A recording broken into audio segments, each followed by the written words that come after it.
அன்பர்களே, நாமெல்லாம் இங்கே இருக்கிற அனைவருமே நித்தனும் சிவாலயம் செல்லுகின்ற ஒரு புண்ணியத்தை பெற்றிருக்கிறோம். அதில் மாற்றம் இல்லை. இறைவனுக்கு தொண்டு செய்கின்ற ஒரு புண்ணியத்தையும் பெற்றிருக்கிறோம். அது ஒரு கருத்து மாற்றம் இல்லை. ஆனால் நித்தியமும் ஆலயம் சென்றிருக்கிற நாம், சிவத்தொண்டு செய்திருக்கின்ற நாமும் ஒரு உதாரண அடியாராக மற்றவர்களுக்கு தெரிதல் வேண்டும் என்பதற்காகத்தான் இந்த வகுப்பை நான் திரும்ப சொல்கிறேன். சைவன்னா எப்படி இருக்குன்னா நம்மளை பார்த்து தெரிஞ்சுக்கிடணும். எனவே நாமெல்லாம் ஒரு உதாரண அடியாராக இருத்தல் வேண்டும். அதுக்காகத்தான் நம்மளை பார்த்த உடனே நாமளும் சிவகோலத்தோடு போனால்தான் மற்றவர்களும் வருவதற்கு என்ன செய்வார்கள், விருப்பப்படுவார்கள். எனவே நாம் ஒரு உதாரண அடியாராக திகழ்தல் வேண்டும் என்பதற்காகத்தான், பின்னே வள்ளுவர்களுக்கு ஒரு வழிகாட்டியாக இருத்தல் வேண்டும் என்பதற்காகத்தான் இத்தனை ஒரு செய்திகளை உங்கள் மத்தியிலே நினைவூட்ட வேண்டிய ஒரு நிலையிலே இருக்கிறேன்.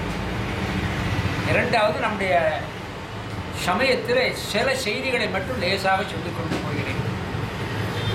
நம்முடைய சமயம் எவ்வளவு உயர்ந்த சமயம் என சொன்னால், அதாவது மதம் என்பது வேறு, சமயம் வேறு. அதை முதல்ல தெரிஞ்சுக்கிடுங்க. மதம் என்றால் இந்து, சமயம் என்ற சொல் நம் சைவ சமயம். இந்த மதம் என்பதற்கு கொள்கைன்னு அர்த்தம். நம்முடைய இந்திய அரசியலமைப்பு சட்டத்திலே என்ன சொல்லுகிறது என சொன்னால், இந்திய நாட்டு பிரஜை எவருமே ஏதாவது ஒரு மதத்தை சார்ந்தவனாக இருக்க வேண்டும் என்றுதான் விதி இருக்கிறது.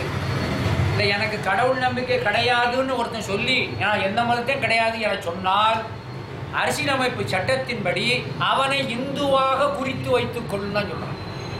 அரசியலமைப்பு சட்டத்தை தெரிஞ்சுக்கிடுங்க.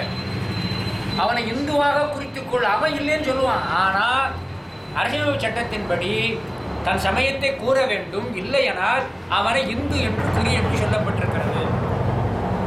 நம்முடைய சைவத்திற்கு ஒரே ஒரு கடவுள் கொள்கை. இதில் யாருமே இப்போ நான் சொல்லக்கூடியது, நான் ஒரு பொதுவான சில கருத்துக்களை மட்டும் நான் சொல்கிறேன். நம்முடைய சைவ சமயத்தில் ஒரே கடவுள் கொள்கை தான் நம்முடைய சைவ சமயம். ஏன்னா முருகர் இருக்கிறான், விநாயகர் இருக்கிறான், அம்பாளுங்கிறான், தெரு ஒவ்வொரு சாமி இருக்குங்கிறாங்க. அதெல்லாம் அப்படி அல்ல. கடவுள் ஒருவரே, ஒன்றே குலமும் ஒருவனே தேவனும். இப்போ விநாயகர், அம்பாள், முருகன் என்றெல்லாம் சொல்லிக் கொள்கிறோமே, அவர்கள் யார் என்று சொன்னால், எப்படி ஒரு சூரியனது பிம்பம் குளத்து தண்ணீர்லையும் தெரியும், குடத்து தண்ணீர்லையும் தெரியும், வீட்டுக்குள்ளே இருக்கிற கண்ணாடியிலும் சூரியன் தெரியும். அப்போ குளத்துல ஒரு சூரியன் இருக்கு, குடத்து தண்ணிக்குள்ள ஒரு சூரியன் இருக்கு, கண்ணாடியில் ஒரு சூரியன் இருக்கு. இத்தனை சூரியன் அர்த்தம் அல்ல.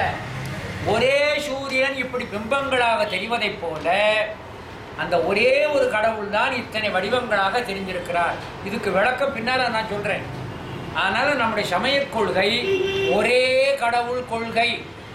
இதை ஏன் சொல்றேன்னா, பிற சமயத்தவர்கள் எத்தனை சாமி எப்படியெல்லாம் வச்சிருக்காங்க என்று நம்மளை குறை கொள்ளிக் கொள்கிறார்கள். நமக்கு நாம் விடை தெரிந்து கொள்ளணும். ஒரே கடவுள் கொள்கை தான். அது சிவபெருமான் ஒருவர் தான். அந்த கடவுள் யார் என்று சொன்னால் அவர் நித்தியர். அதான் முதல்ல தெரிஞ்சுக்கிடணும். மற்ற சமய கடவுள்கள் போல் அல்ல. நம்முடைய சமய கடவுள் பண்டும் இன்றும் என்றும் உள்ள பொருள், பிறப்பு இறப்பு அற்றவர். அவர் எப்படி இருக்கிறார் என சொன்னால், மலரிலே எப்படி வண்டுகளுக்காகவே தேனை அது பொதிந்து வைத்திருக்கிறதோ, மலரில் இருக்கிற தேன் எதுக்கு இருக்கிறது? தனக்காக இல்லை, வண்டுக்கு தான். இதே போல இறைவனானவன் தன்னை இன்ப வடிவமாய் ஆக்கி கொண்டிருக்கிறான். ஏனெனில் உயிர்கள் தன்னை சார்ந்து இந்த இன்பத்தை அனுபவிக்க வேண்டும் என்று. நல்லா புரிஞ்சுக்கிட்டீங்களா உங்களுக்கு? இந்த உயிர்கள் தன்னை சார்ந்து இன்பம் அனுபவிக்க வேண்டும் என்பதற்காக அவன் இன்ப வடிவினாய் இருக்கிறான். அதனால தான் மணிவாசகர் இன்பமே உன்னை சிக்கன பிடிச்சி. இப்ப இறைவன் எந்த வார்த்தையா சுட்டினார்? இன்பம்ங்கிற வார்த்தையை தான் சுட்டார். இன்பமே உன்னை சிக்கன பிடித்தேன் எங்களும் தருளுவது இனியங்கிறார்.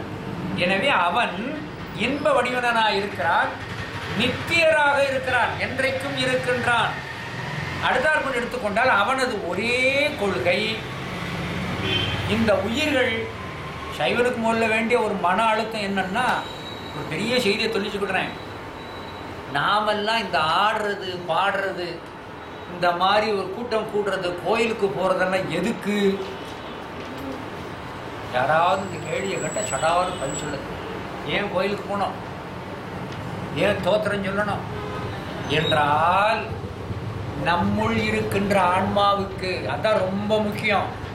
எனக்காக போகல, நமக்குள்ள ஒரு உயிர் இருக்கிறது. இந்த உயிர் என்ன செய்து கொண்டிருக்கிறது? பிறப்பு இறப்பு பிறப்பு இறப்பு என்று துன்புற்று கொண்டிருக்கிறது.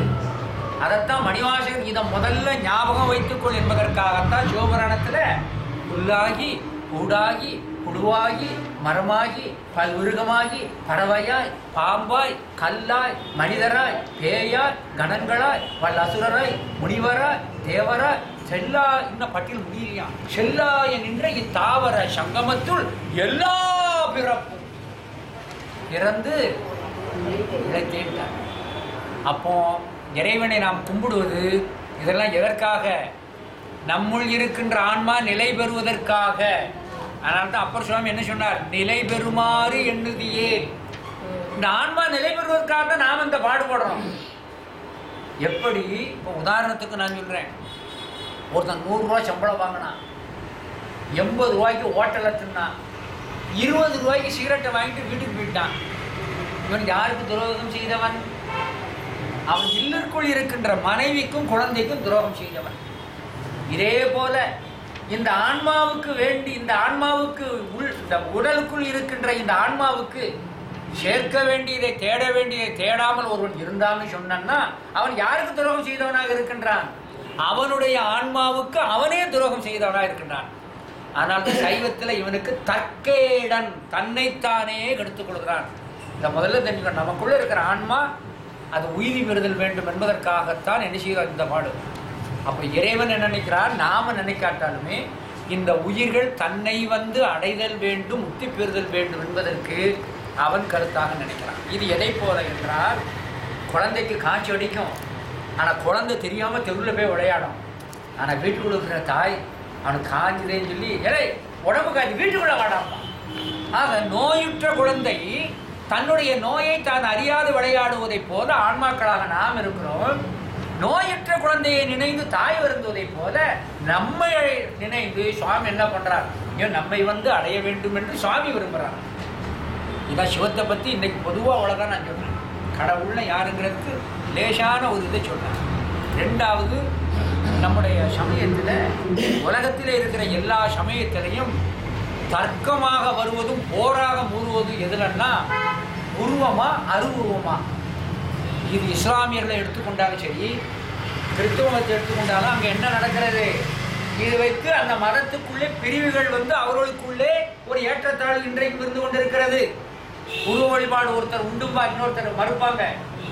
ஆனால் நம்முடைய சைவ சமயத்திலே உருவ வழிபாடும் உண்டு, அருவ வழிபாடும் உண்டு, அருவுருவ வழிபாடும் இருக்கிறது. உருவ வழிபாடு என சொல்லக்கூடியது உற்சவராய் வருகின்ற நெல்லையப்பர், காந்திமதி அம்மை, உள்ளே இருக்கின்ற மற்ற படிவங்கள். அருவம் என சொல்லக்கூடிய, அருவம்னா கண்ணுக்கு புலப்படாததுன்னு அர்த்தம்.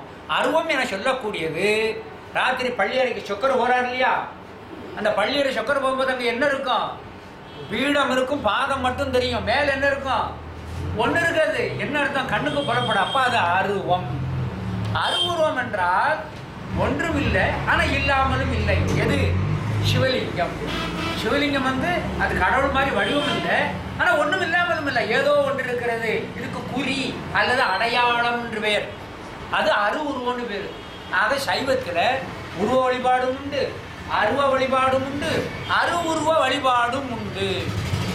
கடவுளை பற்றி இன்னைக்கு இந்த இது போக போக நம்மளுக்கு மற்ற செய்திகளை விளக்கமாக சொன்னேன். அடுத்து உயிர்களை பற்றி நம்ம பற்றி என்ன தெரிஞ்சுக்கணும் என சொன்னால், நாம் வந்து முதல்ல பிறவி சூழலிலே கிடக்கின்றோம். இதில் யாருக்கும் விதிவிலக்கு கிடையாது. பிறவி சூழலிலே நாம் அகப்பட்டு கிடக்கின்றோம். அப்படி நாம் இருப்பதற்கு காரணம், நம்ம கூட ஒரு நோய் இருக்கிறது. என்ன நோய்? மறந்துடக்கூடாது. மணியம் ஞானசம்பந்தர் பெருமா திருநெல்வேலிக்கு வந்து முதல்ல என்ன சொன்னார்? உங்க ஒரு நோய் இருக்குப்பா, நான் மருந்து தரேனார். மருந்தவை மந்திரமும் மறுமை நெறியவை.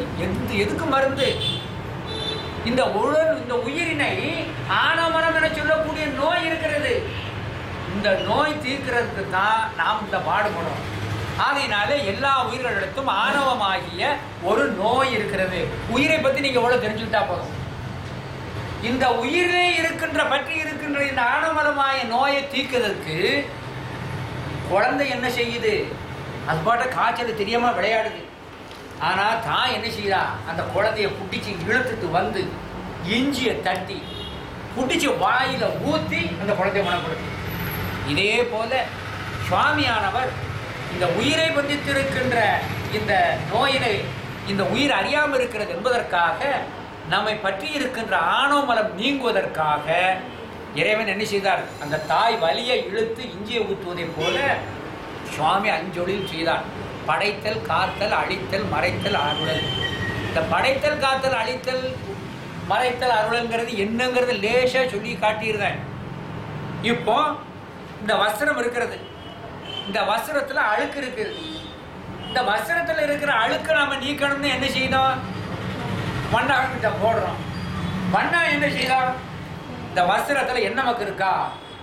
ஒவ்வொரு மண்ணில் உக்கும்பர். ஒவ்வொரு மண் எப்படி இருக்கும்? என்னை விட கருப்பாக இருக்கும். உங்களுக்கு எல்லாத்துக்கும் தெரியும். ஏற்கனவே இது வெள்ளை வேட்டி, வெள்ளை வேட்டியில் என்ன மக்கு கொஞ்சம் தான் இருக்கும். ஆனால் வண்ணா முக்கிற ஒவ்வொரு மண் எப்படி இருக்கும்? அது ரொம்ப அழுக்காக இருக்கும். அந்த ஒவ்வொரு மண்ணில் போட்டு ஒரு முக்குவான். முக்கிக்கிட்டு போட்டு அடின்னு அடிப்பான். வேறு தண்ணியில் அரைச்சி தூக்கி பார்ப்பான். பலவடி முக்குவான், அடிப்பான். அடிக்கிறது எதுக்கு? அதில் இருக்கிற அழுக்கு போக.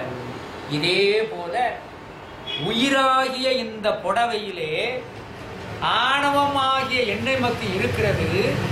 வண்ணானாகிய சிவபெருமான் மாயை ஆகிய ஓர் மண்ணில் இந்த உலகத்தில் நம்ம முக்கி எடுத்து ஐந்தொழில் என சொல்லக்கூடிய அந்த ஒலித்தலை செய்து கொண்டே இருக்கிறான். எது வரைக்கும் அப்படி அடிச்சுக்கிட்டே இருப்பான்?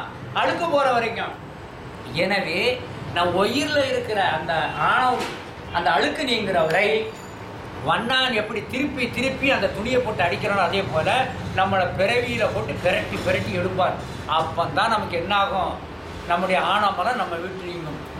இதை பிரதானமாக உணர்தல் வேண்டும் என்பதற்காகத்தான் சிவாலயங்களிலே ஐந்தொழிலை செய்கின்ற நடராஜர் அங்கே காணப்படுகிறார். அதை முதல்ல தெரியும்.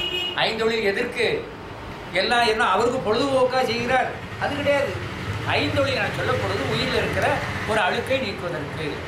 ரெண்டாவது, இறைவனானவன் இந்த உயிர்கள் தன்னை அடையட்டும்ங்கிறதுக்காக. இப்போ உதாரணமாக இங்கே இருக்கிறவங்க மேலே வரணும்னா 4 படியை போட்டு மேலே வர சொல்லணும். இதே மாதிரி இந்த உயிர்கள் தன்னை அடைவதற்காக தானே என்ன செய்திருக்கிறார்? வேத ஆகமத்திலே 4 படியை அமைச்சு நமக்கு மேலே தூக்கி விடுறார். அந்த 4 படிகள் தான் சரியை, கிரியை, யோகம், ஞானம். அது என்னங்கிறது பின்னால் பார்த்துக்கிடுவோம். இன்றைக்கி நான் அடிப்படையான சில செய்திகளை மட்டும் நான் சொல்லிட்டு போகிறேன். அடுத்து கோயில். கோயில்னா என்ன? அதை தெரிஞ்சுவிடாது. ஒரு கொள்கை, சுவாமி எங்கும் இருக்கிறார், எல்லா இடத்துலையும் இருக்காருல்ல. ஒரு கோயில் இருக்கு, சுவாமி எல்லாரும் பார்த்தா சொன்னா இங்கே இருக்காருப்பா, நான்லாம் எது கோயிலுக்கு வரணும்? எனக்கு சாமி இங்கே இருக்காருன்னா. அப்போ கோயில் இல்லா ஊரில் குடியிருக்க வேண்டாம் எழுதி வச்ச முட்டா பயலா, ஆலயம் தொழுவது சாலவும் நன்றுன்னு எழுதி வச்சது அது முட்டாள்தனமா? இவன் கடிகாரத்தனமா பேசணும்னா நமக்கு ஒரு விட வைக்கணும். கோயில் என்றால் என்ன? முதல்ல அதை தெரிஞ்சுவிடணும். கோயில் என்றால் என்ன அர்த்தம்னு சொன்னோம்னா, இறைவன் எல்லா இடத்திலும் இருக்கிறார், அதில் மாற்றமே இல்லை. எங்கும் நிறைந்திருக்கிறார், அந்த மாற்றம் இல்லை. இப்போ பசுவினுடைய உடம்பு முழுதும் பால் இருக்கிறது. பால் இருந்தாலும் அந்த பாலெல்லாம் மடுவிலே திரண்டால்தான் பாலை கறக்க முடியும். மடுவிலே திரண்டு நின்றால்தான் பாலை கறக்க முடியும். இதே போன்று பூமியில எல்லா இடத்திலும் நிலத்தடி நீர் இருக்கிறது. ஆனா எல்லா இடத்துலையும் நீர் வியாபகமாக இருந்தாலும் கிணறுன்னு ஒன்று தோண்டி அந்த நீரை எல்லாம் ஒன்று சேர்த்தால்தான் நாம் இறைத்து பயன்பட முடியும். வானத்தில் எல்லா இடத்திலையும் நீர்த்திவலைகள் இருக்கிறது. அந்த நீர்த்திவலைகள் இருந்தாலும் கூட இந்த கருமேகமானது நீர்த்திவலைகளை எல்லாம் ஒன்று சேர்த்து மேகமாகி மழையாக பெய்ந்தால்தான் நமக்கு பயன் கிடைக்கும். இதே மாதிரி மின்சக்தி என்பது கீழே கிடக்கிற இரும்பு துண்டுலையும் கிடக்கிறது. எல்லா இடத்துலையும் எல்லா இரும்பு துண்டுகளிலும் மின்சக்தி கிடக்கிறது. ஆனால் இன்னொரு விஞ்ஞான கண்டுபிடிப்பு, பெண்கள் கூந்தலில் கூட மின்சக்தி இருக்கிறதுன்னு கண்டுபிடிச்சிட்டான். அதாவது வீட்டுக்கு போன உடனே பல்ப் வச்சு பொண்டாட்டு தலையில் வச்சு பார்க்காதீங்க, அவ எரிஞ்சிருவா. அப்புறம் அதனால என்னன்னா எல்லா இடத்திலும் மின்சாரம் இருக்கிறது. ஆனாலும் இந்த பவர் ஹவுஸ் என்பதிலே அந்த சக்தியெல்லாம் ஒன்று சேர்த்தால்தான் நாம் என்ன செய்ய முடியும், பயன்படுத்த முடியும். எப்படி பசுவின் உடல் முழுதும் பால் வியாபகமாக இருந்தாலும் மறுபடியாகத்தான் நாம் பெற்று பயனட முடியுமோ, அதே போல நிலத்தடி நீரை ஒன்று சேர்த்து கிணறு மூலமாகத்தான் பயன்படுத்த முடியுமோ, அதே போல வானிலை இருக்கின்ற நீர் திவலைகள் கருமேகமாகி திரண்டினால்தான் உயிர்கள் மழையை பெரிய முடியுமோ, அதே போல மின்சக்தி ஒன்று சேர்ந்தால்தான் பவர் மூலமாகத்தான் பவரை நாம் பயனடைய முடியுமோ, அதே போலத்தான் அங்கிங்கனாதபடி எங்கும் நிறைந்திருக்கின்ற இறை சக்தியினை கோயிலிலே ஒன்று திரட்டி வைத்து அதன் மூலமாகத்தான் பயன்பெற முடியும். கோயில் இல்லாம நான் கும்பிடுவேன்னா அது எதற்கு சமம்? இந்த கிரவுண்டில் தண்ணி எடுத்துட்டு நான் இந்த ஊருக்கே சாப்பிட கொடுவேன்னு சொல்ற மாதிரி அர்த்தம் ஆகிடும். ஆகையினாலே அந்த இறை சக்தியை பூரா ஒன்று சேர்க்கின்ற அந்த இடம் தான் எது? கோயிலிலே கருவறையிலே இருக்கின்ற அந்த பெருமான். அவர் யார் என்று சொன்னால், எங்கும் நிறைந்திருக்கின்ற இறைவனை மந்திர சக்தியினால் அவரை குவியும்படியாக செய்து அந்த மூர்த்தி மேல முதல்ல தண்ணீருக்குள்ள அந்த இறை சக்தியை சேர்த்து, அதற்கப்புறம் அந்த இறை சக்தியில் இருந்திருக்கின்ற அந்த குடத்து கும்ப நீரினை சுவாமியின் மேல அப்படியே மந்திர ரூபமாக்கி அதை என்ன செய்து விடுகிறோம். அது வரைக்கும் கல் படிமமாக இருந்தது, இப்பொழுது இறைவனாக மாற்றப்படுகிறான். எப்படி மாறியது என சொன்னால், மந்திரத்தால் ஆனது. மந்திரம் என்பது என்ன என்றால், இறைவனை நாம் மந்திரத்தால் அழைத்து ஓரிடத்தை அமர்த்த முடியும்.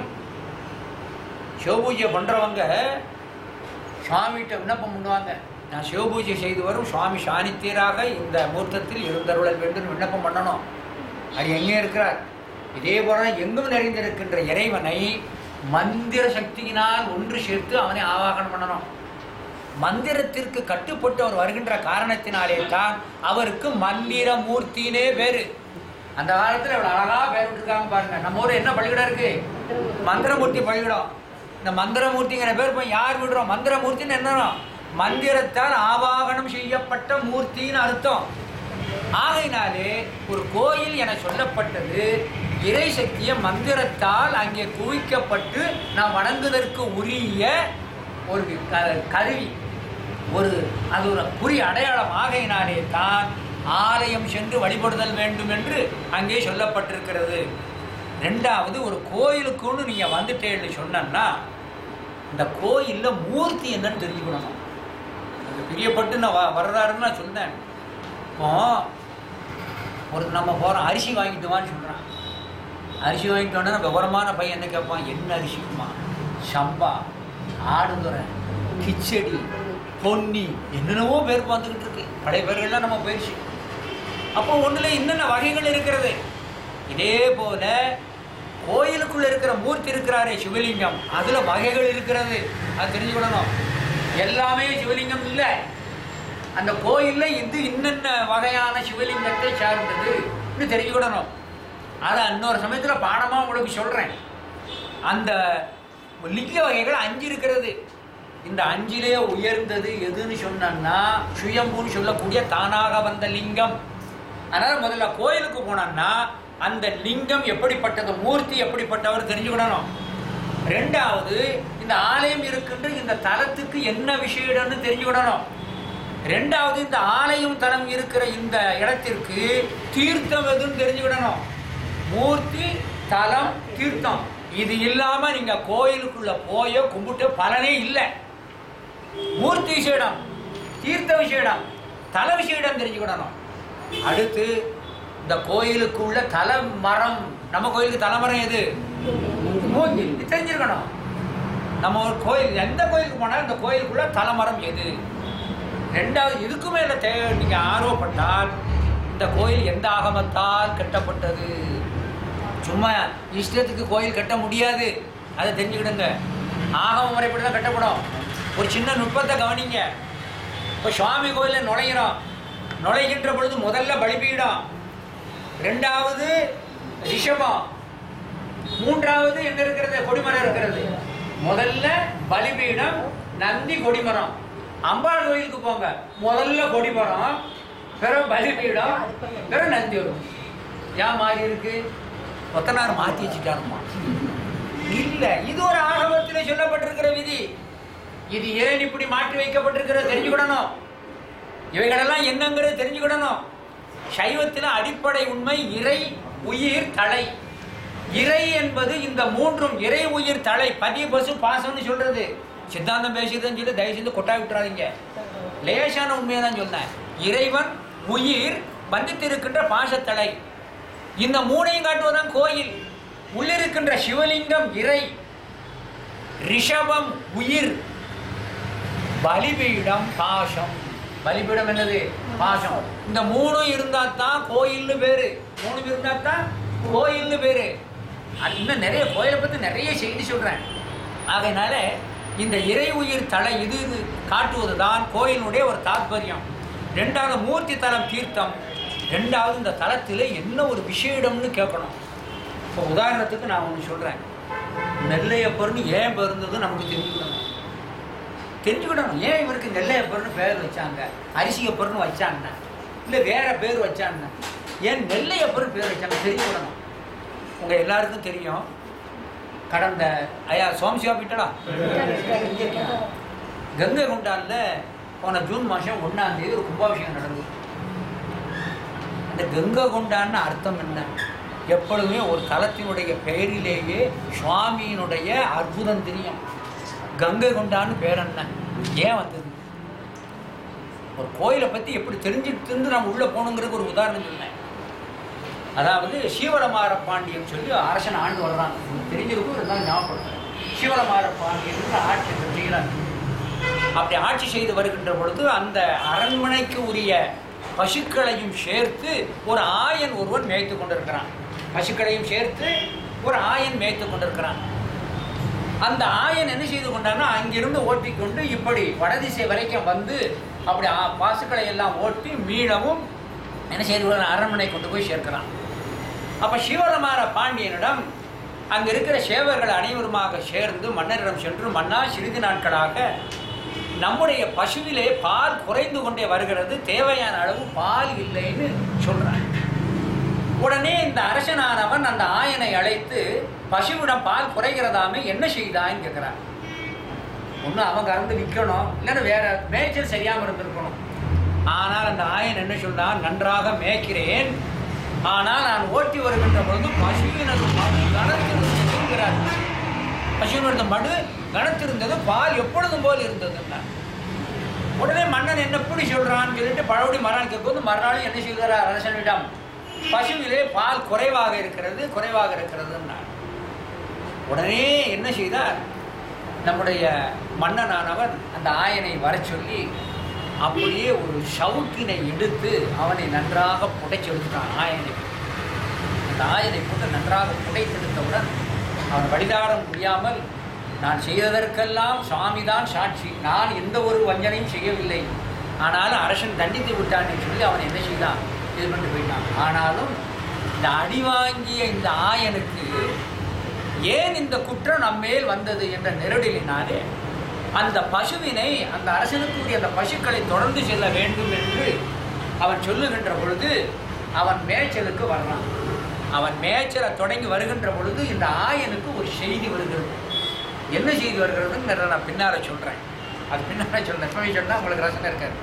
இந்த ஆயன் என்ன சொன்னால், அந்த பசுவை அப்படியே ஓட்டி கொண்டு வர்றான். ஓட்டி கொண்டு இந்த பசுவிலே ஏன் பால் குறைகிறது என பார்க்கின்ற பொழுது, கங்கை கொண்டான அந்த தலத்திற்கு வருகின்ற பொழுது அங்கே இருக்கிற மூர்த்தியின் மேலே இந்த பசுவானது வலிய சென்று மடுவிலே இருந்து பாலை சுரக்கிறது.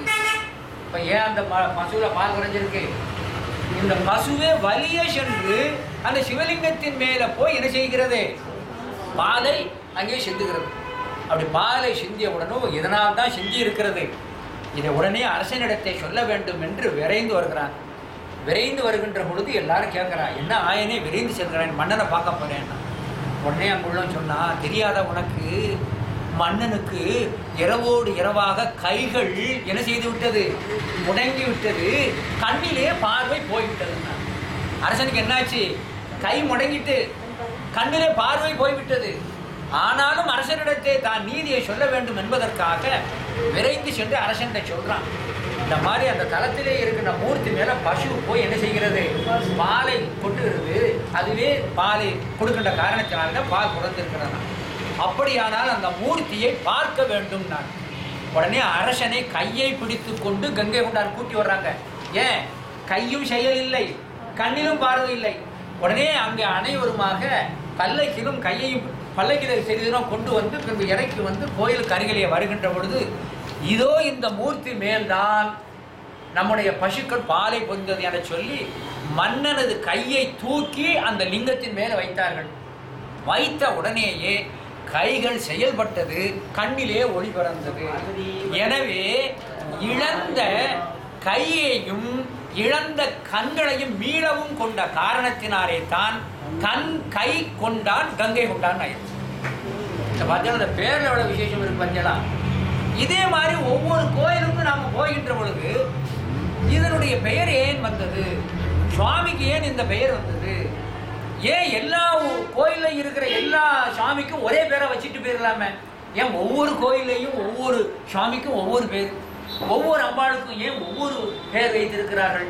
ஏனெனில் இதையெல்லாம் விசாரித்து பெருமானுடைய கருணை திறத்தை நாம் அறிதல் வேண்டும் என்பதற்குத்தான் இந்த மாதிரி பெயர், தலத்தின் பெயர்கள், சுவாமி அம்பாள் பெயருடைகளெல்லாம் வித்தியாசமாக அங்கே வைக்கப்பட்டிருக்கிறது. ஆகையினாலே நாம் இதையெல்லாம் என்ன செய்தல் வேண்டும், அறிந்து கோயிலுக்குள்ளே வழிபட வேண்டும். இரண்டாவது, கோயிலுக்குள்ளே திருநீறு ருத்ராட்சம் இல்லாமல் நாம் போனோம்னா பலன் குறைவு தான்.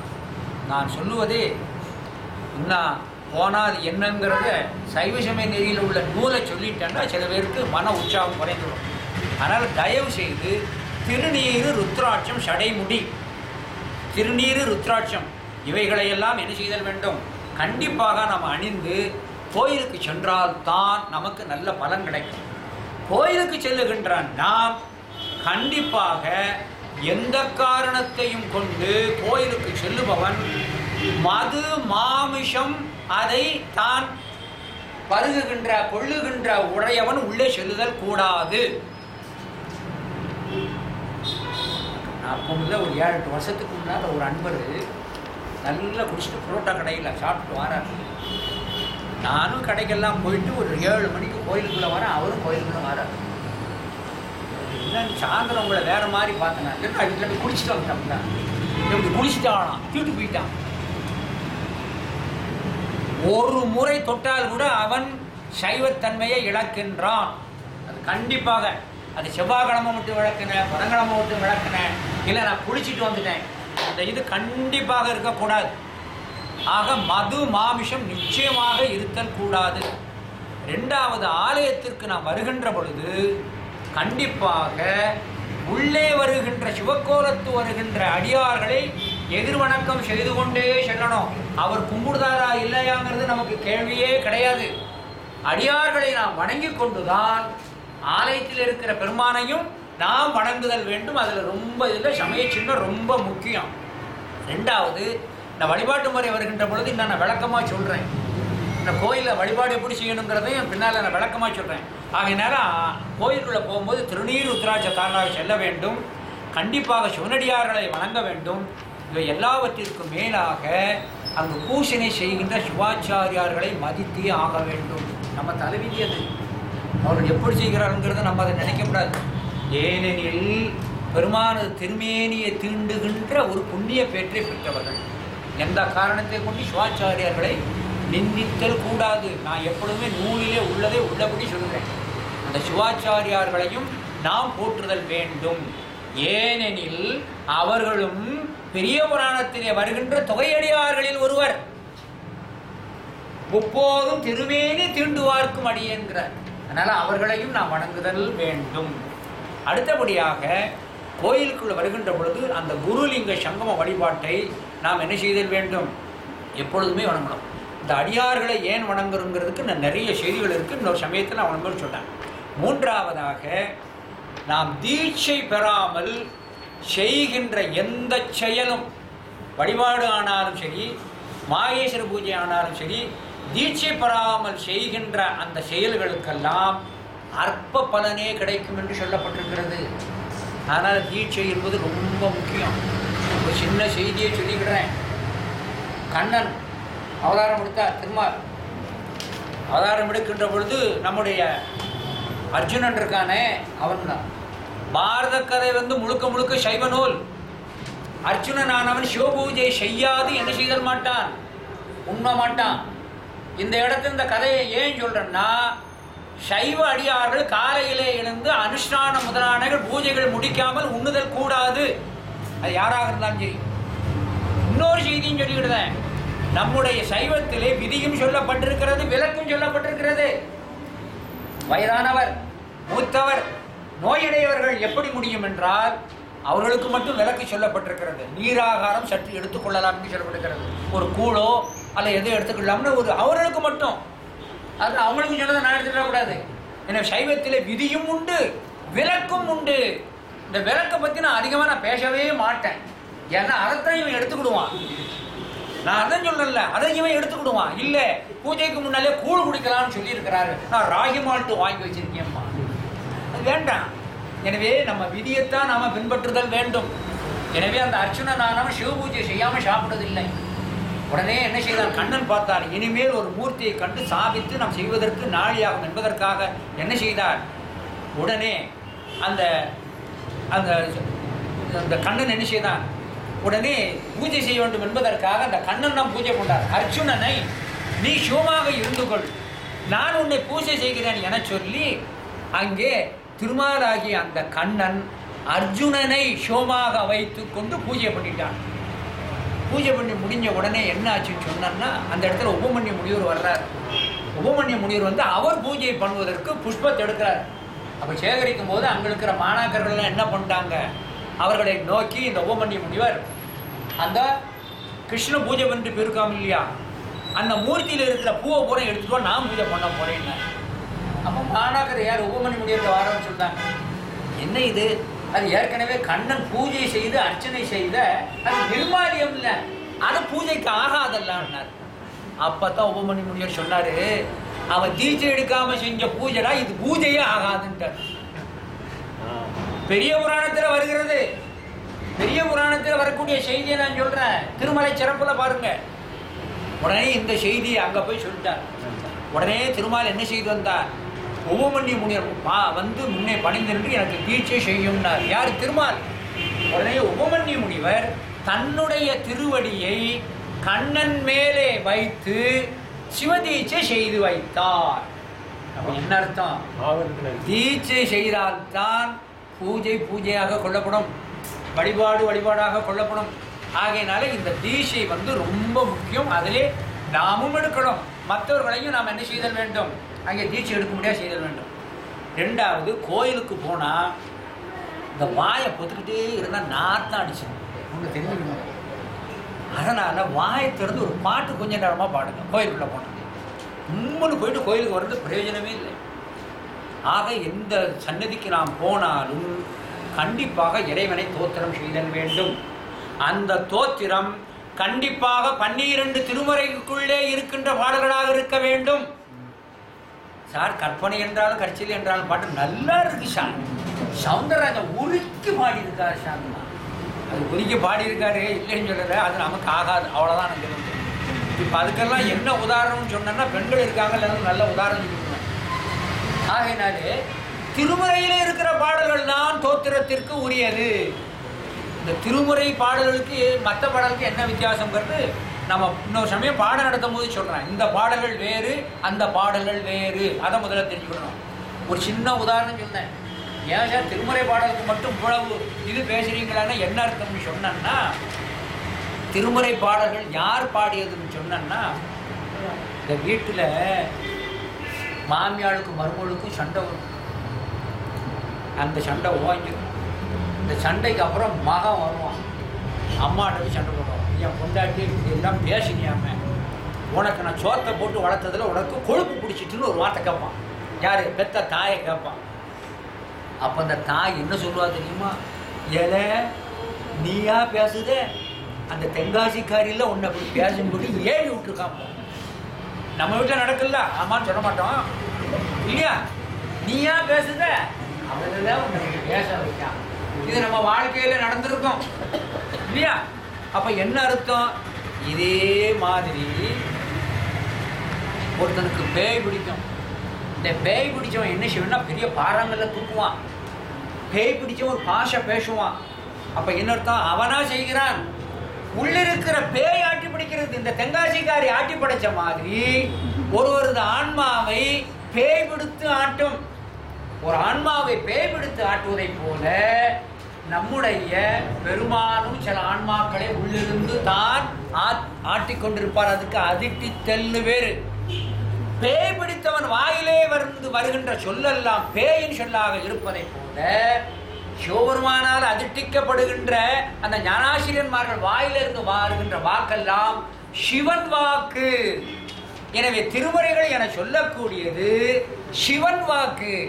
மற்றவைகளெல்லாம் பசுபோதம் நிறைந்தது. அவனா பாடுறது. இந்த பக்கம் ஒரு பெக்க வச்சிருப்பான், இந்த பக்கம் கொஞ்சம் காரச்சையை வச்சிருப்பான். இப்படி இருக்குது இப்படி எழுதிட்டு பாட்டு எழுதுவான். அது எழுதுவான். இவனும் ஒருத்தன் பாட்டு போடுவான், தெருத்துருவா ரெக்கார்டு போடுவான். இது இவனுக்கு இனிமையாக இருக்குமா? அந்த மற்ற பாட்டுகளுக்கும் இதுக்கு வித்தியாசம். இது சிவ வாக்கியம். 12 திருமுறைகள் என்னது? சிவனது வாக்கு. ஆகையினாலே கோயில்களிலே நாம் திருமுறை பாடல்களைத்தான் கண்டிப்பாக பாடுதல் வேண்டும். இது ரொம்ப முக்கியம். மற்ற பாட்டு எவ்வளவு நல்லா இருந்தாலும் அது பாடுதல் கண்டிப்பாக தவிர்த்தல் வேண்டும் என்று சொல்லப்பட்டிருக்கிறது. இது போக திருமுறை படித்த பின்பு சைவ திருமணங்கள் அங்கீகாரம் செய்த சில அருளாளர்கள் பாடலை பாடுதல் வேண்டும். குமரகுருபரர் சுவாமிகள் பாடலையோ, தாய்மான சுவாமிகள் பாடலையோ, இன்னும் மற்ற எத்தனையோ ஞானாசிரியன்மார்கள் இருக்கிறார்கள். அவர்கள் பாடலை சைவ திருமணம் அங்கீகாரம் பண்ணியிருக்கணும். சைவர்களாகிய நமக்கு 18 திருமணங்கள் இருக்கிறது. 18 திருமணங்கள். அந்த திருமணங்களும் நமக்கு கண்கள். அதனால்தான் முதல்லே சொல்லிட்டார், தாய் தந்தையரையும் சைவ திருமணங்களையும் போற்றுதல் வேண்டும். நம்ம ஊருக்கு நம்ம தலத்திற்கு யாராவது திருமணத்து முதலிகள் குருமகா சன்னிதானம் வந்தால் கண்டிப்பாக போய் தரிசனம் செய்ய வேண்டும் என்று விதி இருக்கிறது. குறிப்பாக அந்த குருமூர்த்தியிடம் யாரெல்லாம் தீட்சை பெற்றார்களோ அவர்கள் சென்று தரிசித்து காணிக்க வைத்தல் வேண்டும் என்று விதி இருக்கிறது. காணிக்கென துட்டு போட்டோம்னு அர்த்தம் இல்லை. அது அவர்கள் திறமைக்கு ஏற்றபடி, தகுதிக்கு ஏற்றபடி குறைந்தபட்சம் ஒரு பழமேனும் சென்று கொடுத்து அந்த பாதத்தை வணங்கி வர வேண்டும் என்று விதி இருக்கிறது. எனவே சைவ திருமணங்கள் நமக்கு ரொம்ப ஒரு முக்கியமான ஒன்று. அந்த திருமணத்தையும் நாம் போற்றுதல் வேண்டும். 2வது, ஆலயத்திற்கு நாம் போகின்ற பொழுது கண்டிப்பாக சும்மா போகக்கூடாது. நம்மால ஏண்டபடி விளக்கு, எண்ணெய், திரி, புஷ்பம் எதுவானாலும் என்ன செய்தல் வேண்டும்? கொண்டு போக வேண்டும். அப்படி போகின்ற பொழுது ஆலயத்திற்குள்ளே சன்னிதானத்திலே அந்த அந்த பெருமாள் வீட்டில் இருக்கின்ற அந்த அறையில் விளக்கு எரியாவிட்டாலோ, சுவாமியினுடைய உச்சியிலே பூ அல்லது கழுத்திலே பூ எதுவும் இல்லாத பொழுதோ, சுவாமியினுடைய இடையிலே வஸ்திரம் இல்லாத பொழுதோ தரிசனம் செய்தல் கூடாது. அப்படி தரிசனம் செய்தால் அவனுக்கு பாவம் வரும். நல்லா ஞாபகம் வச்சுக்கோங்க. சுவாமி சன்னதியில் என்ன இருந்துகிட்டு இருக்கணும்? விளக்கெரியணும். சுவாமியினுடைய திருவரையில வஸ்திரம் இருக்கணும். சுவாமியினுடைய திருமேனியில பூ இருக்கணும். இந்த 3 இருந்தால் தான் தரிசனம் பண்ண வேண்டும். இந்த 3ல் ஒன்று குறைந்ததென்றால் ஒரு சிவாச்சாரியாரை அழைத்து, ஐயா இந்த சன்னதியிலே விளக்கு அவிந்து விட்டது போலும், இதை நீங்கள் எண்ணெயை ஊற்றி கொஞ்சம் ஏற்றி வைங்கள், அவங்கள்ட்ட விண்ணப்பம் பண்ணணும். யாருமே சிவாச்சாரியத்தை சண்டைக்கே போகக்கூடாது. நீங்கள் ஒரு சிவாச்சாரியத்தை ஒரு தடவை சண்டை போட்டேன்னா கோயிலுக்கு போகும்போதெல்லாம் நெல்லையப்பர் உங்கள் கண்ணிலே பட மாட்டார். அவர் தான் உங்கள் கண்ணில் பட்டுக்கிட்டே இருப்பார்.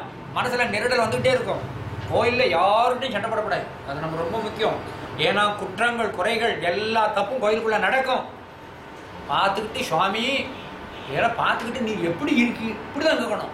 நீ பார்த்துட்டு கண்ணப்ப நாயனாரை பார்த்து, கண்ணப்ப நாயனார் செய்கைகளை பார்த்து சிவகோசரி என்ன செய்தார்? சுவாமி இதையெல்லாம் நீ எப்படி ஏற்றுக்கொண்டு இப்படி தான் கேட்கணும். அதனால் கோயிலுக்குள்ளே நான் தான் போய் இந்த சரி பண்ண போகிறேன்னு நம்ம இருக்கவே கூடாது. ஏன்னா நான் சோமா ஐயாட்டிருந்து படித்தது, என்ன நடந்தாலும் சரி கண்டுக்க மாட்டான். சிவார்ப்பணம் விட்டுருவா. யார்ட்டையும் சண்டை போடக்கூடாது. முடிஞ்சால் என்ன செய்யணும்? ஐயா இந்த விளக்கம் கொஞ்சம் ஏற்றி விடுங்க. எந்த காரணத்தை கொண்டு நாம் அந்த காரியத்தை பண்ணக்கூடாது. எந்த பணி செய்தாலும் ஐயா அடியார்களை மன்னிச்சு கொடுங்க செய்து சொல்ல போகிறேன். ஆலயத்தில் எல்லா இடத்துக்குள்ளேயும் நம்ம உள்ளே போகக்கூடாது. அது யாராக இருந்தாலும் சொல்லலாம். நமக்கு எந்த இடத்துக்கு போக முடியும் உரிமை இருக்கிறோ அதுதான். நம்முடைய பெரிய புராணத்திலே, தடுத்தாட்கொண்ட புராணத்திலே வரக்கூடியதிலே பறவையாரானவர் தான் செய்கின்ற அந்த பணியிலே அந்த மகாமண்டபத்து வரை போகின்ற உரிமை உடையவர் என்றுதான் அங்கே சி.கே. சுப்பிரமணியம் எழுதுகிறார். எல்லா இடத்துக்கும் நம்ம போகக்கூடாது. அந்தந்த இடத்துல ஒரு காரியம் இருந்ததுன்னா அந்தந்தருக்கு உரியவர்களுக்கு தான் கொடுக்கணும். மடைப்பள்ளிக்குள்ளேயும் கோயில் கருவறை முதலானவற்றுள்ளும் நம்ம மூச்சு காட்டு கூட படக்கூடாது என்று விதி இருக்கிறது. அப்படி ஒரு போக வேண்டிய ஒரு கட்டம் இருந்தால், ஒரு செயல்பாடு இருந்தால், அந்த சிவாச்சாரியர்களை வைத்தோ அல்லது அங்கே இருக்கின்ற பரிசாரகர்களை வைத்துத்தான் நாம் நிறைவேற்ற வேண்டும் என்று சொல்லப்பட்டிருக்கிறது. இதுக்கு நான் விளக்கு இன்னொரு நாளைக்கு பேசுவேன். ஏன்னா காந்தி இப்படியும் பேசுறாரு அப்படியும் பேசுறாருன்னு சொல்லிடக்கூடாது. அதுக்காக இன்றைக்கு அந்த செய்தியை முடிச்சுக்கிறேன். சந்தர்ப்ப விஜி சிஷ்டாச்சாரம்னு ஒன்று இருக்கிறது. அது வருகின்ற பொழுது சில இடத்துல எடுபடும். அது சந்தர்ப்ப விதி எப்போ கொடுக்கணும், சிஷ்டாச்சாரம் எப்போ வரணுங்கிறத பின்னால் நான் சொல்கிறேன். ஆகையினாலே ஆலயத்துக்குள்ளே நமக்குள்ள இடத்துல இருந்து தான் நம்ம பணி செய்தல் வேண்டும். உதாரணமாக சுவாமியினுடைய இதுக்கு நாம் என்ன செய்தல் வேண்டும்? உதாரணமாக ஒரு சந்தனம் தடவை இது பண்ணணும்னா ஒரு சிவாச்சாரியரை வைத்துத்தான் அந்த கருவறைக்குள்ளே சந்தனம் முதலானவர்கள் தடவுகின்ற அந்த இதை நாம் செய்தல் வேண்டும். சுவாமியினுடைய திருமேனி மிகவும் அழுக்கு இருக்கிறது என சொன்னால் ஒரு சிவாச்சாரியரை வைத்து தான் திருமேனியை சுத்தம் செய்தல் வேண்டும்.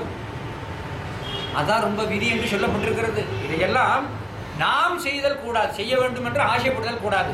ஆனால் எப்போ செய்யலாம், யார் செய்யலாம் என்பதற்கு இதுக்கு விதி இருக்கிறது. அது பின்னால் சொல்லணும். இப்போ உடனே சொல்லிட்டோம்னா உங்களுக்கு ஒரு குழப்பம் வந்துடும். ஆகையினாலே நமக்குள்ள இடம் எதுவோ அந்த இடத்திலே நின்று நாம் தொண்டுகளை நன்றாக செய்தல் வேண்டும் என்று அங்கே சொல்லப்பட்டிருக்கிறது. இன்னும் அதோடு மட்டுமல்லாது கோயில்களில் திருவிழாக்கள் நடைபெறுகின்ற பொழுது கண்டிப்பாக நாம் கலந்து கொள்ளுதல் வேண்டும் என்ற விதி இருக்கிறது.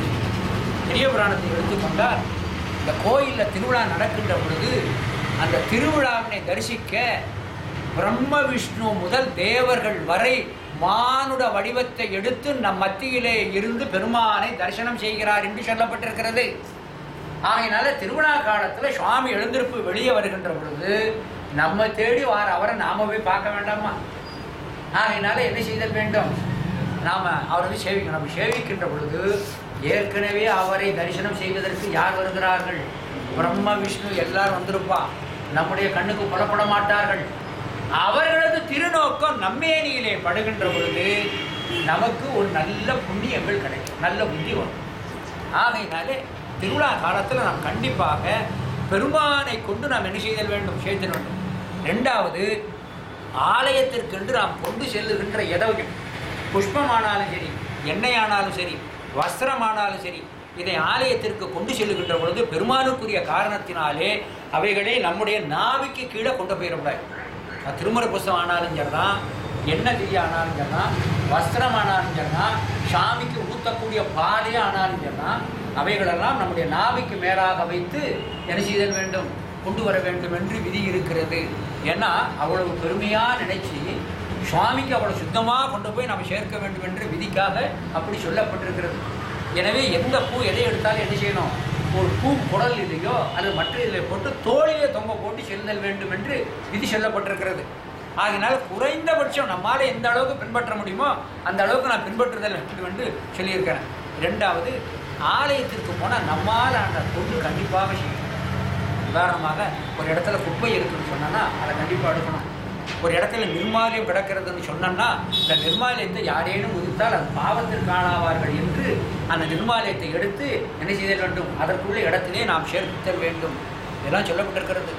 ரெண்டாவது, கோயிலுக்குள்ளே கண்டிப்பாக உள்ளே நுழைந்தவுடன் கொடிமரம் அல்லது பலிபீடத்தின் முன்பாக வீழ்ந்து வணங்குதல் வேண்டும். கொடிமரம் அல்லது பலிபீடத்தின் முன்னே வீழ்ந்து வணங்குதல் வேண்டும். அப்படி வீழ்ந்து வணங்குகிற போது கொடிமரம் பலிபீடம் எங்க? தெற்க காலை நீட்டி வடக்கே தலையை வைத்து தான் என்ன செய்தல் வேண்டும்? வணங்குதல் வேண்டும் என்று விதி இருக்கிறது. வேற இடத்துல கீழே விழுந்து கும்பிடவே கூடாது. வேற இடத்துல கீழே விழுந்து கும்பிடுதலே கூடாது. ரெண்டாவது எடுத்துக்கொண்டால் கோயிலுக்குள்ளே கொடிமரத்துக்குள்ளே, அதாவது கோபுரத்துக்கு உள்ளே நாம் போய்விட்டோம்னு சொன்னோம்னா இறைவனை தவிர வேறு யாரை கண்டாலும் கீழே விழுந்து கும்பிடவே கூடாது.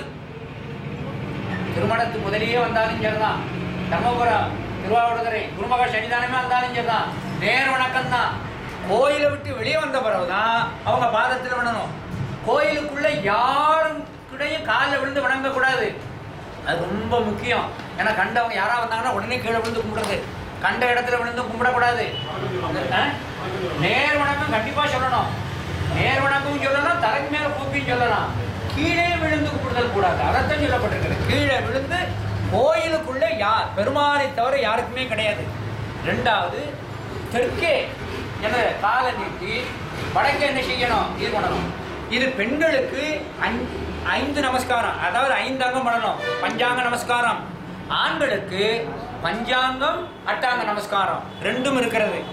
இப்போ உங்களுக்கு ஒரு சின்ன ஒரு இது நான் ஒரு ட்ரையல் காட்டுறேன். இந்த கும்பிடுதல் எப்படி இருக்கணுங்கிறதுக்கு உங்களுக்கு கொஞ்சம் தள்ளி இப்போ தள்ளி எந்திரிச்சு எப்படி கும்பிடணுங்கிறத ஒரு சின்ன ஒரு இது போட்டு உங்களுக்கு காட்டுறேன். கொஞ்சம் எந்திரிச்சு எப்படி கும்பிடணும்னு நான் காட்டுறேன். கும்பிடுகின்ற பொழுது கண்டிப்பாக சிவகோலத்தோடு இருக்கணும். சிவகோலத்தோடு இருக்கணும். ருத்ராட்சத்தை இப்படி பின்னால் தள்ளிக்கிடணும். ருத்ராட்சத்தை பின்னால் தள்ளிக்கிடணும். இப்போ ருத்ராட்சத்தை பின்னால் தள்ளி கொடுனோடனே மேனில் என்ன இருக்கக்கூடாது, இடுப்புக்கு மேலே வஸ்திரம் இருக்கக்கூடாது.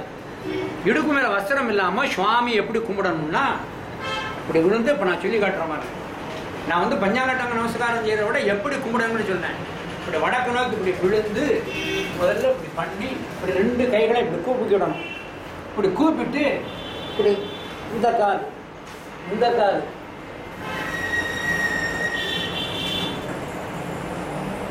இப்படி முதல்ல இப்படி இப்படி இப்படி இப்படி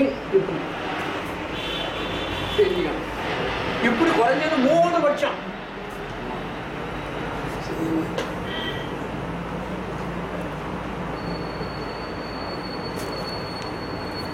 கொடிமரம் பலிபடத்தான் செய்ய முடியும். மற்ற இடத்துல விழுந்துக்கிட்டு மேலே ஏறிச்சு போயிடுவான். அதை கவனிச்சுக்கிடுங்க. நான் வந்து அனுபவ உண்மையை சொல்றேன். கீழே விழுந்து கும்பிடுறது எல்லாரும் கவனிச்சுட்டு வர மாட்டாங்க. பறக்க பார்த்துட்டு பேசிட்டு வருவாங்க, செல்போனை பேசிட்டு வருவான், கடலடன் மிதிச்சுட்டு போயிடுவான். அதனால கொடிமரம் பலிபீடத்துல தான் இது பண்ணணும்.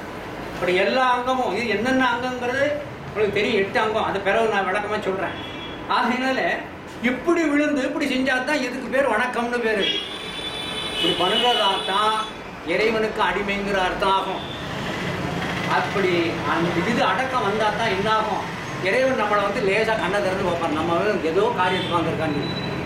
பணிகின்ற பொழுது பணிவு இருக்க வேண்டும் என்பதற்காகத்தான் அம்பாள் கோயிலில் கொடிமரம் இருக்கும். கொடிமரம் பக்கத்தில் விழுந்து வணங்குவதற்காக கருங்கல் பாவி இருக்கும். அந்த கருங்கல் பாவி இருக்கிற மேலே அந்த தூணில் பார்த்தீங்கன்னா ஆமை படம் போடும். நாளை போய் பாருங்கள். ஆமை படம் மேலே இருக்கும். என்ன அர்த்தம், அந்த புலன்களை எல்லாம் ஒடுக்கி இருப்பதை போல இந்த புலன்களை எல்லாம் ஆற நிலத்திலே வந்து என்ன செய்தது, விழுந்து வணங்க வேண்டும் என்பதற்காகத்தான் இந்த கொடிமரம் பக்கத்தில் இன்னைக்கும் பார்த்தீங்கன்னா என்ன இருக்கிறது, ஆமை படம் கிடக்கிறது. 2வது இந்த செய்தியோடு நிறுத்திக்கிறேன். கோயிலுக்குள்ள போற நாம எந்த காரணத்தை கொண்டு எந்த பொருளையும் நம்மோட கூட கொண்டு வரவே கூடாது.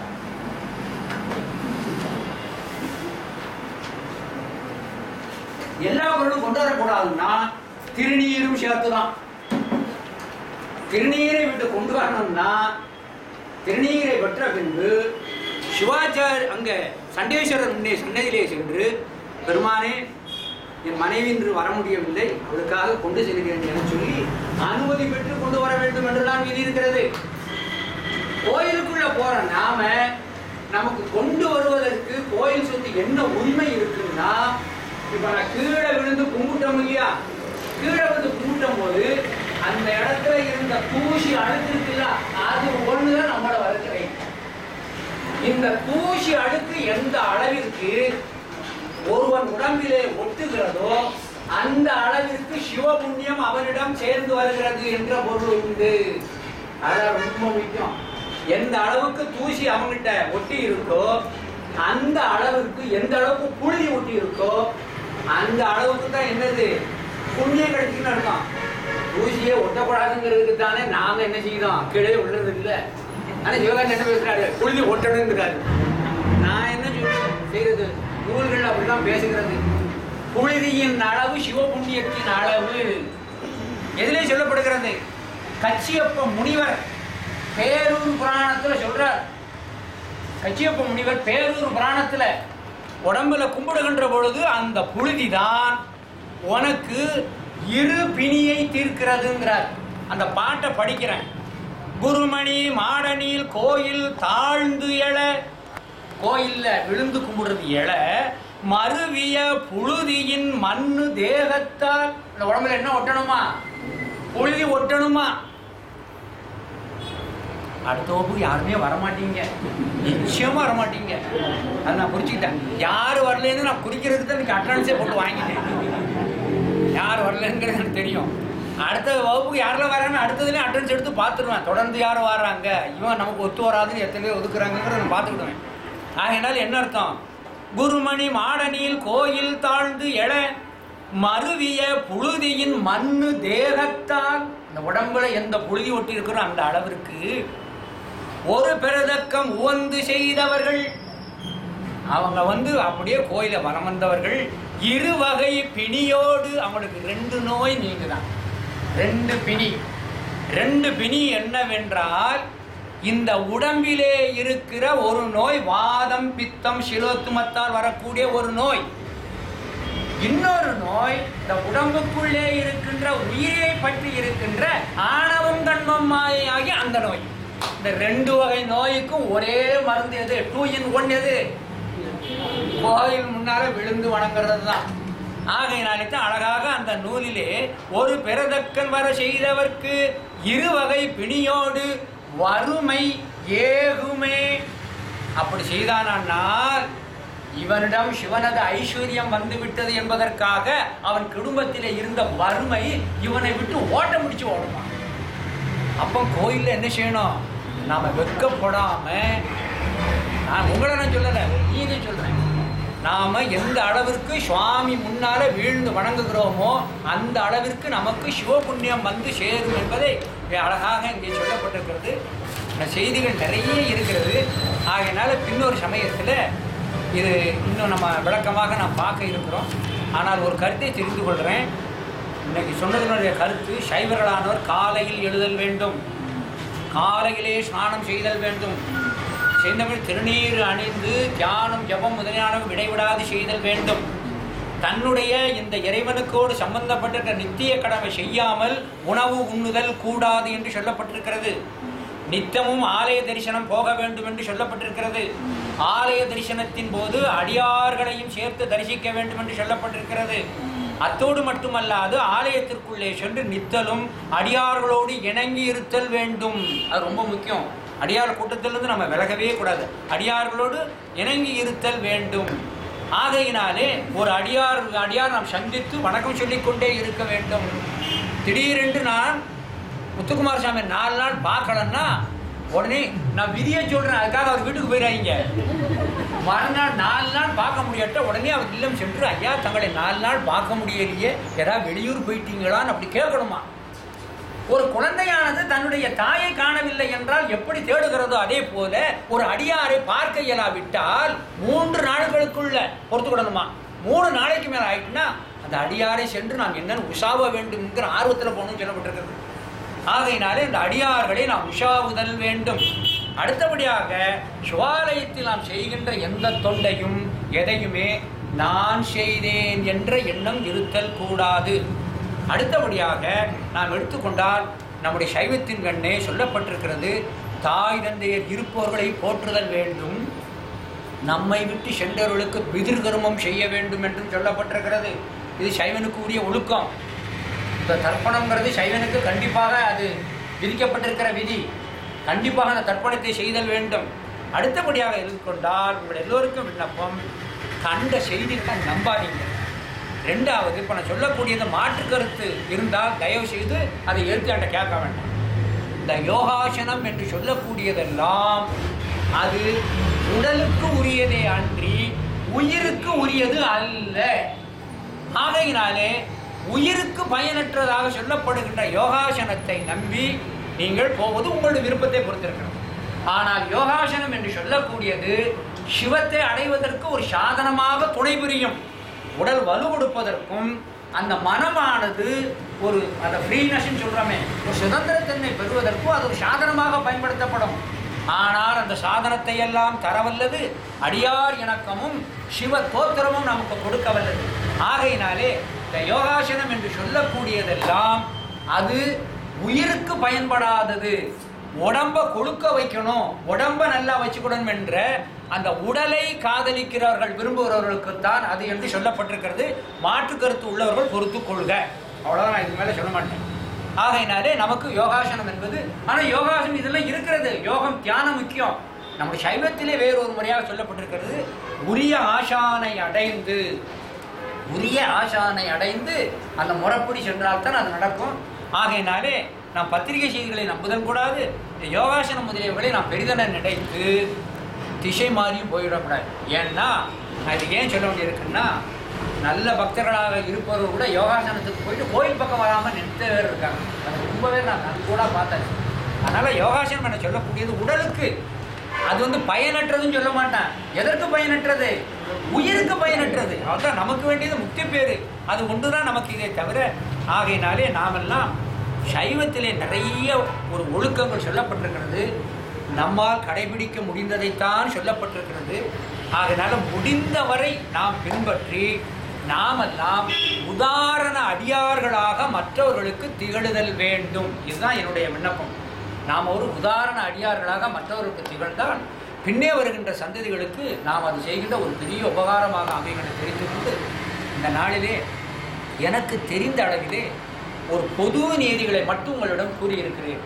ஆனால் பின்னொரு சமயத்திலே நீங்கள் எல்லோரும் விரும்பினால் இந்த வகுப்பு தொடர்ந்து நடைபெற வேண்டும் என்று உங்களுக்கு விருப்பம் இருக்குமே ஆயின், அதை நம்முடைய சோமையா அவர்களிடமோ ரத்னா அவர்களிடமோ அல்லது முத்துக்குமார் சிங் அவர்களிடமோ நீங்கள் தெரிவித்தால் இந்த வகுப்பை அவர்கள் நடத்த தயாராக இருக்கிறார்கள், நானும் நடத்த தயாராக இருக்கிறேன்.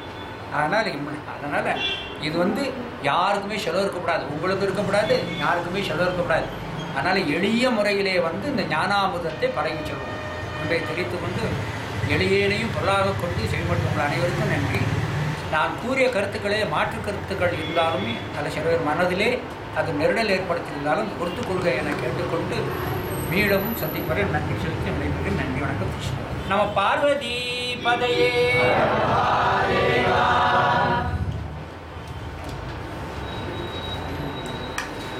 இந்த வந்தவங்க இதில் கையெழுத்து போட்டு பார்வதி பதையே.